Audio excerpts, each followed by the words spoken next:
Good morning mga kabiyahe, andito tayo muli sa Motorland Jam, Molino Tres, Bacoor, Cavite. Magpa-press update tayo ngayon dito mga kabiyahe. At para makita ninyo kung may mga pagbabago ba. Tara, let's go, punta natin sa loob.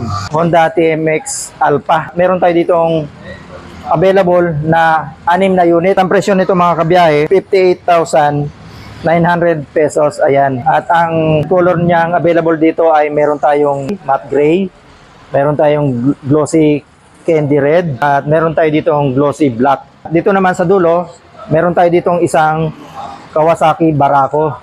Ito po yung Barako 3. May variant ito mga kabiyahe na 4 na variant.